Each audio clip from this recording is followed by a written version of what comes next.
and welcome to another episode of Epic Geek Out, the only show on the internet that was once college roommates with Master Chief and Cortana. I'm your host, Chad.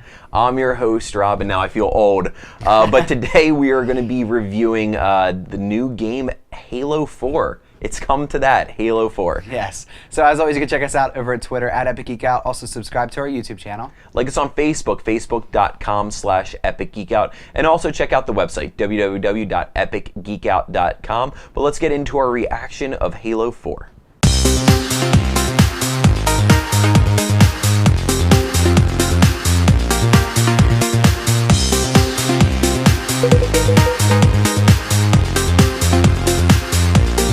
So Halo 4 has finally arrived in our Xboxes, and it is a huge game. If you are not familiar with the Halo franchise, it follows a character called Master Chief and Cortana, his little sidekicky, like in his helmet girl talking person that gives him all the missions. And basically this is the first game that's not from Bungie, which is the original studio that developed the Halo game for Microsoft Studios.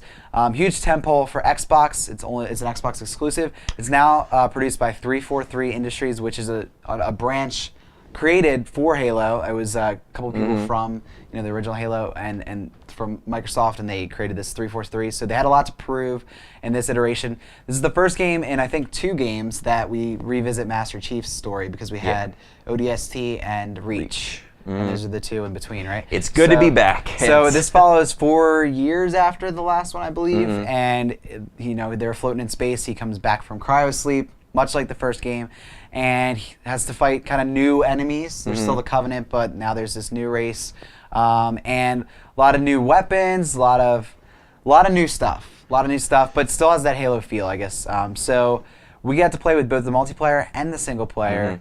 If you've played Halo, you know we've only scratched the surface, but right now, what do you think of the game so far? So this game is, okay, I've said before, Halo is just one of those games that, freshman year of college, I was playing Halo 1.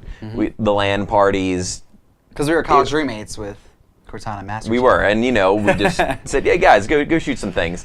And then got the 360. One of my first 6, I think, that I've owned. Stupid Rings of Death, but and really, it's just when I think of multiplayer, there's Call of Duty, but really, I have really a soft spot in my heart for Xbox Halo multiplayer. Yeah. It's just something great. I love it. I lost a good portion of my GPA due to that freshman year. But you gained some gamer scores. I did. I did do that too. But Halo 4. So this game is absolutely gorgeous. That's the first thing you notice when you pick it up. I started playing the single player. It opens with this just beautiful, awesome, gorgeously rendered cutscene. It's going into the history and written. Superb. It's really cool. They dropped Master Chief's real name, which is kind of awkward. I was like, oh, really? That's it? But, really getting into the backstory of Halo, which is something it has lacked in the past. But, again, you're so comfortable with these characters, it is kind of like seeing your college roommates that you haven't seen for a while. It's just like, oh, you guys are still the same. You got a couple upgrades, but you're still the same. So, I just need to talk a little more on the beauty of this game. This game is absolutely gorgeous. It really is just, I'm stunned walking around in this world.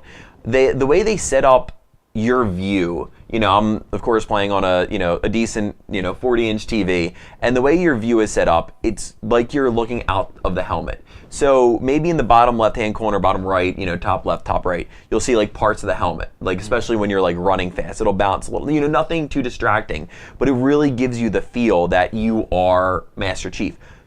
Blows the other ones away in that aspect. The way they set up the HUD system, everything, I think, the way you reload is so well done, and so it just brings you into the game. Like I absolutely been loving that aspect of it. The storyline, we watched our fair share of reviews before this came out, and it did say it's a lot of button pushing, and I'm getting to the point in single player where it is like, crap, this is a lot of button pushing. And, I'll play a chunk of single player, I'll get to a point where it's like, oh, I have to go hit that button again. Yeah. But then I just go play multiplayer. Yeah. And I get Excited. It's just so much fun. Because multiplayer is just, things happen. You know, you could have 6 bad games in a row, but then you could crush it the next time around. Multiplayer is done a little differently this time. It's not just on kill system. It's done on points. You know, you get enough points. You get these like It feels more Call drop of ship Duty kind of things. Yeah. You know, which is great because it's not like you're throwing the flare and like Call of Duty. You know, they pop up right next to you and you get them.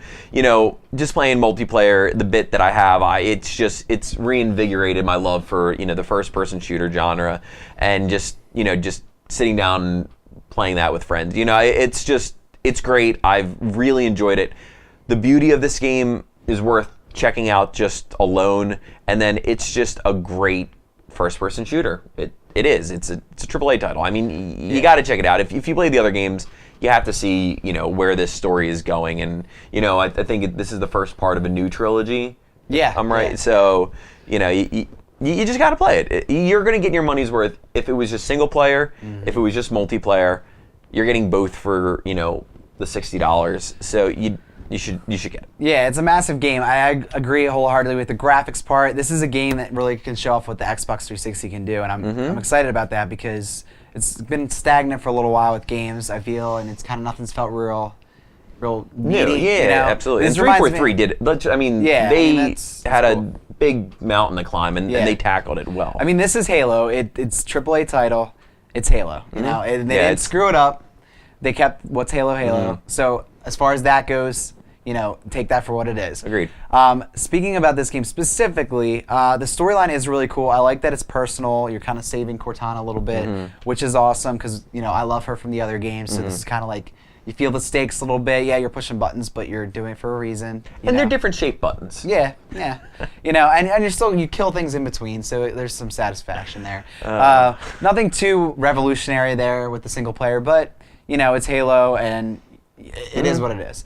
The multiplayer, for me, I think, and combined And with we single haven't player, done the Spartan Ops, right? I haven't, at least. No, We've that's just the done storyline thing. No, the multiplayer, and I think the single player a little bit, but I've noticed it more in the multiplayer. It just feels a lot snappier to me. I don't know what it is. Yep, agreed. It like, I felt like in the other Halo games I would suck at times, and I got so frustrated because like I would be shooting a guy and I'm like, I'm shooting him, but it's not registering or something. Like, I would blame the game or them for cheating. Like, how many times do we yell people cheated for before. cheating? Oh, they did. But No with doubt this in my game, mind. I feel like when I die, I know why I died. I feel like I can target their heads easier, which is going to get you easier kills.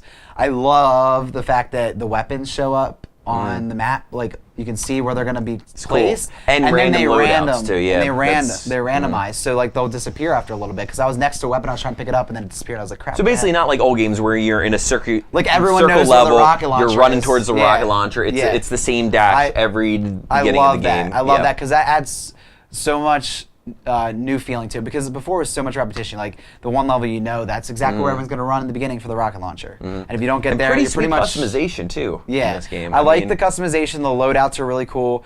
All the guns are really, really awesome. And the like, sound is. I mean, we have to talk about that in a sec. The sound is the best I've ever heard in a video game. The guns sound completely different. And the alien guns, like, you know, they're supposed to sound. They sound what you would expect them to sound like. Yeah, it's great. And I don't feel like there's a bad gun really in this game. And before, it's like you pick up a gun, you're like, I don't really want that gun. Yeah, I like the Needler. You know, it's a good gun. It explodes at the end. But I feel like this game just kind of polished it up just enough and added a little bit of new stuff, but not too much. You know, and I could have went with a little more new. A little more in the single player, because I think in the multiplayer they added enough new where they didn't change what I loved about the multiplayer. Single player, you know, is just a continuation of the story, really. But I mean, you're gonna pick up this game hands down if you're a fan of the franchise. If you have an Xbox 360, this is the game that you want to show off the holiday season. It sucks because we had Assassin's Creed last week, which I still want to keep playing, and then Black Ops is coming out this week, which I didn't get the first Black Ops. I wasn't a fan of that. I like the Modern Warfare version of it, but you know, we're gonna probably have to check it out. So this is a first-person shooter, and it's fresh. It's not Call of Duty. You know, I know Halo is repetitive, and too, also but we haven't had one. In a it's while, also nice that you're Master Chief again. Yeah. You know, I mean, the other games are good. I didn't play ODST, but you know, I did play Reach, and I enjoyed it. But it's just nice to be. He's the man. To be the Master Chief again. Yeah, it's like Bond. He's the Bond of that genre. You know. So check out Halo 4. It's in stores now.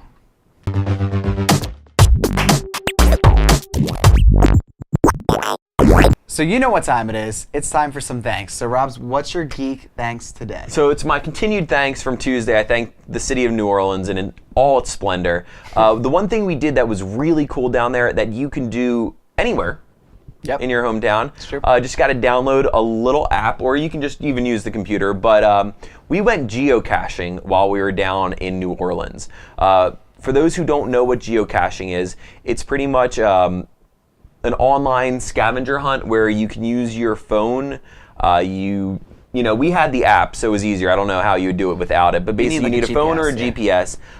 You know, with the app, you can just click on the one you want to do, and it gives you a route to a certain area, and then it is your mission to find a cache. You know, cache as in a cache of weapons. You know, obviously it's not weapons. They give you clues and hints. They give you clues. Some are hard, some are easy, and just you know, this was a random idea that Chad had, so again, good work with that. But it was just a great way to experience a new town. So I would really recommend doing that if you go to a place you're not sure what to do, you have a group of friends. This let us see a great part of the city. We got all around. There is nothing like finding a well-hidden cache. You know, and again, it's a scavenger hunt that's just set up by people. In each of these caches, there's a log.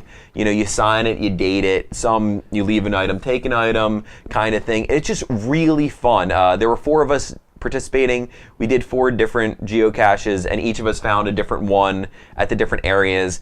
And the face of pure joy each of us had when we found it was incredible. It was so much fun. So it's definitely something I want to do more of. I had a blast, and I know kind of late to the game. I mean, we've done it before, but you know, it was really fun. There's like 2 million or something around the world, so they're everywhere. You know. Yeah, it's definitely worth doing.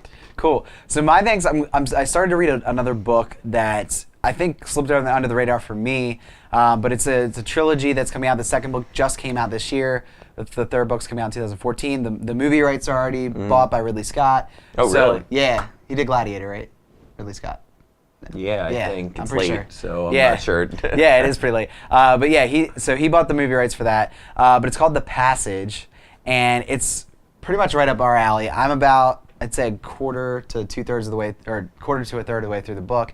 But it's about post-apocalyptic kind of vampiric Isn't virus. everything these days? But it takes a cool twist on they try to make super soldiers. So they take these bats and they try to do this like vampire thing from the bats, and they use death row inmates. They use 12 of them, and they turn into these crazy viral things that can control everyone that's infected. And like there's this little group of humans that are still alive, and then this one girl has the antidote. So it's about her journey, and just a really cool book. The first chapter kind of blew me away because I knew it was a sci-fi book, but the first chapter goes on how this girl was kind of like abandoned by her mother, and the storytelling in that just one chapter was great. I mean, it's like anything you would read in like it is a bestseller, but it doesn't feel sci-fi at all. And then they start to slowly introduce the sci-fi elements. That's cool. So if you're not like a huge sci-fi person, this is definitely something to check out because it's not going to be in-your-face sci-fi, but it's definitely a good read. Do you think you're going to finish it? And it's easy. Yeah. It's definitely an easy read too. Like it's not a difficult read. So it's great. Check it out, The Passage. So that's it for this week of episodes, but we'll be back next week with even more, as always. But we hope you guys have a great weekend. Thanks for watching, and we'll see you next time.